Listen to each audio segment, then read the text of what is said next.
Previously on That Guy Talks. Next time you want to do villains? Now you're talking, Jack. Yeah! Now you're talking. You guys don't have to manhandle me, jeez.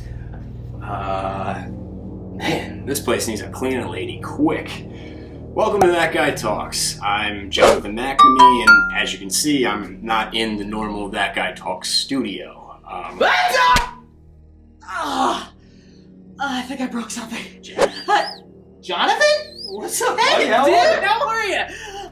What are we doing here? I think I might have a reason why. I recently got an email a couple weeks ago. I thought it was spam, but apparently they're serious. So, it says the following. Dear Jonathan and Jack, we recently watched your Disney Hero ranking video you made in October. Loved it! And to make a long story short, when is it our turn? Signed, the Disney Villains. P.S. Thanks for ruining Endgame for us. I told you not to ruin Endgame. Well, you never played rock, paper, scissors, lizard, Spock with me, so... And that gives you a right to spoil movies? Well, I mean, the moment was right there. Okay, alright. Let's just get out of here. So what do we have to do? Rank the Disney villains? Yep. Okay. They actually gave us 10 to rank this time, so... less villains to rank, and I know exactly how we're gonna start. Rock, paper... No! We are not playing rock, paper, scissors, lizard, Spock, Jack. Alright, fine. How about this? You do all the odd numbers, I'll do all the even numbers? Works for me. It's now time for That Guy Ranks Disney Villains Edition. Let's go! Woo! I love that intro so much. That was so cool. I just hope that we get out of here. Yeah. Jack. Question is, how are we gonna rank them? So the villains have set it up. The lowest ranking is the bumbling baddies, the comic competitors, the mischief makers, the atrocious antagonists. Try saying that 10 times fast. Atrocious antagonists.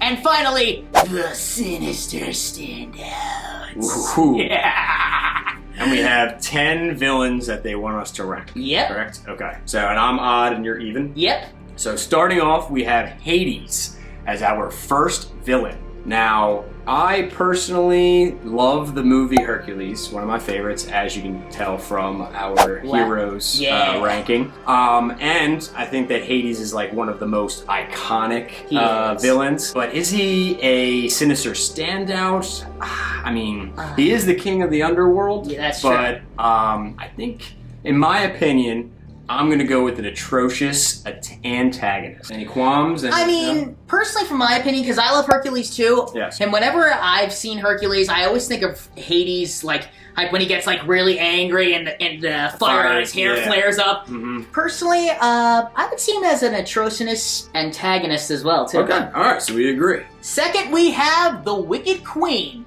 Seen from Snow White, who I recently just looked this up a couple weeks ago. Her name is Grimhilda. Excuse me? Grimhilda. God bless you.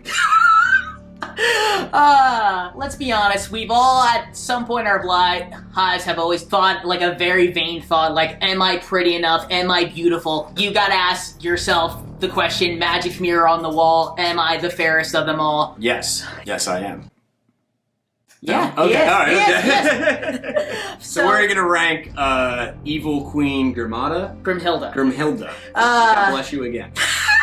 Now, I'm gonna say Snow White's not my personal favorite Disney. Not mine either, but I mean, it is the first, but that's true. Personally, I would put Grimhilda as... I think I would put her the same as Hades, as an atrocious antagonist. I mean, she starts off basically just wondering if she's still the fairest of them all. She's like, how am I gonna get rid of my stepdaughter? And then later on, spoiler alert, I'm not gonna forget the spoiler alert this time, she turns into an evil witch and basically says, I'm just gonna give her this poison apple and see how it all works out in the end for me. Next on our list is Scar from The Lion King. Lion King, for those of you who don't know, Lion King is based off of Shakespeare's Hamlet. That's true. We all know that Mufasa doesn't make it into the sequel, sadly. I don't know if he is an atrocious antagonist or a sinister standout. I think he's more of a mischief maker. Really? I mean, with all of the hyenas and, I mean, is he really that evil? He kills one person, which is his brother, I understand, but like, is he as bad as Hades and the Evil Queen? I mean, from my opinion, yes, mainly because, I mean, we've all had that, if you grew up with brothers or sisters. I did not, so. I grew up with an older sister and a younger brother. I mean, you've always had that feeling of, like, jealousy, and Scar definitely has that feeling of jealousy for Mufasa. Okay. So what, you think that he is an atrocious antagonist? I would put him as a standout myself, but I don't want to change your opinion like the last time, so... That is true, yeah. But, I mean, now that you mention it, that, you know, I didn't think about it in the rivalry atmosphere, because I don't have any siblings. So, I mean... Why don't we split the difference and have it as an antagonist? All right. Next up on our list, we have one of our competitives who doesn't have any magical powers, but she is known for her wickedness, and that is Cinderella's wicked stepmother, Lady Tremaine. Yeah, she is wicked. When you think about it, I don't think she even needs magical powers. I mean, she has this glare, this evil glare, pure evil. Pure evil. She it scares the crap out of you just looking at her. That first scene, when she's in her bed petting her pet cat in the bed, and she's like, oh my god, this woman means business. Yeah. So for Lady... I'd hate to have her as a stepmom, too. Me too. I'm gonna give Lady Tremaine, I'm gonna make her our first sinister standout. Just for that glare alone. Okay. Yeah. Alright. So she is worse, I should say, than the King of the Underworld and the Evil Queen. Exactly. Okay. Yeah. Next on our list is the Queen of Hearts from Alice in Wonderland. Now, this is a bad woman. Yeah. Off with her head is one of the Exactly. iconic lines. Yeah. She wants everything painted red for the color of the hearts. Exactly. She gives Angelica Pickles from Rugrats a run for her money. Yes. Exactly. Yes.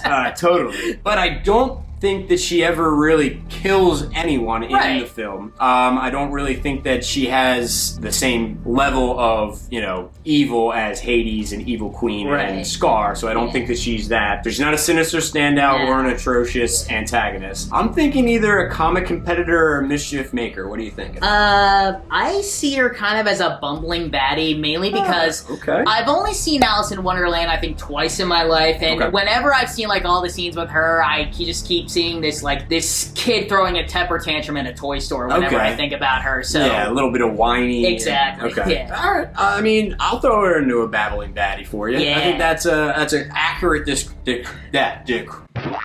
depiction. Diction on the depiction. Yep. Next up on our list, we have another non-magical character, and that is Claude Frollo from The Hunchback of Notre Dame. This is considered a very fan favorite for a lot of reasons. Kind of like Lady Tremaine, Frollo has that sinister glare, not to mention he's very, what's the word I'm looking for, lecherous? Evil. Well, lecherous as well, yes. Yeah, especially around Esmeralda. I mean, he abuses her and beats her up and everything, and wants to manipulate her. And if there's one thing that's scary about not only in the real world but also in your favorite animated movies, it's the power of manipulation. Yes, and in Hunchback of Notre Dame, this is a guy who feeds off of it. He eats a bowl of soup, of just menelin. So where are you gonna put him, Jack? Where am I gonna put Frollo? I'm kind of on the fence. I mean, I want to put him as another atrocious antagonist, but he screams sinister standout, or maybe mischief maker. I don't know. Where should I put him? I would put him as a sinister standout. I mean, he beats the crap out of Esmeralda, and he's just a wicked person to Quasimodo. Exactly. He puts him up in the tower. He doesn't look that great, but he's still human. Right. You don't treat anybody like that. And I think that is very sinister. Yeah. And he gets what he deserves. He does. Right? He does get what he deserves. Next, we have from Peter Pan's Captain Hook. Yarr. Yes. Now, I loved Peter Pan growing up. I liked Captain Hook as a character. I think Captain Hook is the better character in that whole movie, but I don't think that he is a sinister standout or an atrocious antagonist. Exactly. I think he's either a mischief maker or a comic competitor. He's very hilarious with the alligator and Shmee. It's a crocodile. Oh, a crocodile. Part of it. Do you know the difference between an alligator and a crocodile? Snouts. All right. Different snouts. Okay, Yeah. now I know. Yeah. I really do think that he's just a comic competitor towards Peter Pan. I think so too. I mean, when he's not being serious, like when he's commanding his pirate crew to do something, he can be funny in certain things. Oh, like, of course. If you've ever seen the TV show Jake and the Neverland Pirates, he does have like that bumbling villain type of characteristics. He seems to always be getting into something of himself when he's almost like Doofenshmirtz in a little bit of a He way. is like Doofenshmirtz, yeah. Next on our list, we have the most powerful sorcerer in Agrabah, Jafar. Not to be confused by his brother, Janir. He had a brother? Yeah, Janir, Jafar. I get it. Good one! Wow, that went whoop over my head the first time. I was like, Janir. Where would you put Jafar? Where would Jack? I put Jafar? I mean, think of all the things he's done. Jafar is a very greedy person. Yep. There's one thing that he wants in this world.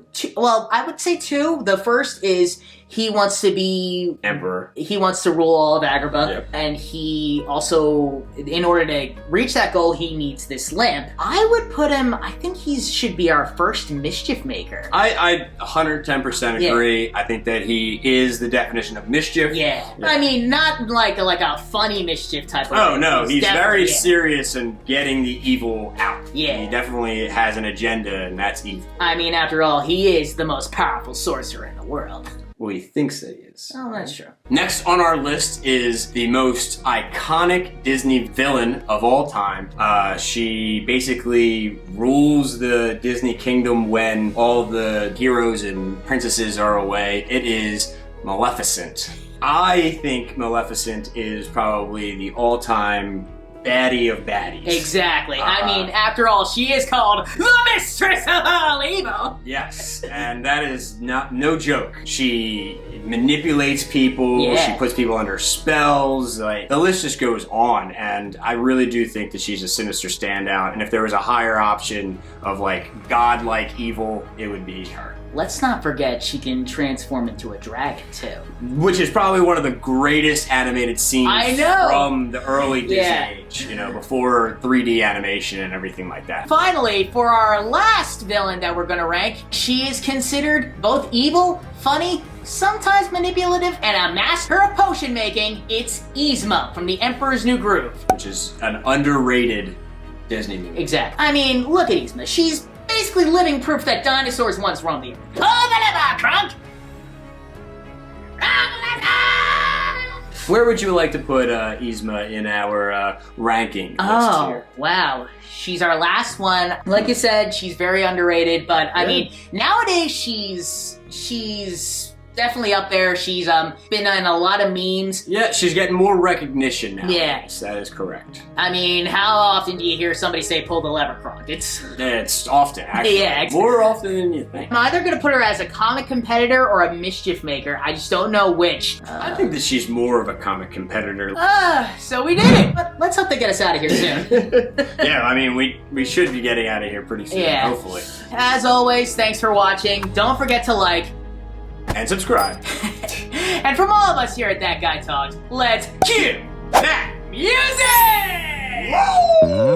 Thanks, Jack. No problem. Appreciate it. Yeah. Do you think we'll ever get that crust of bread and drink of water that they usually get? Nah, I'm waiting for my phone call. Well, while Jonathan's waiting for his phone call and I'm waiting for my crust of bread and water, if you want to check out the last couple videos that I was in, click right here in the middle. See you later, guys. Adios. Hopefully we get out soon. And hopefully we play rock, paper, scissors, lizard, spider. Jack, we are not playing that. We are definitely playing it at some point. If you want me and Jonathan to play rock, paper, scissors, lizard, spider, let me know in the box. Alright.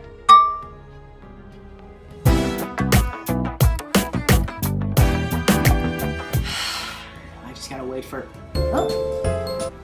Hello? Hello? Hines? Jack! So you're the one who sent me the email. How'd the video go? Yeah, yeah, it went great. That's awesome! Alright, now that I've gotten everything down, what's gonna happen in the next season of Phineas and Ferb?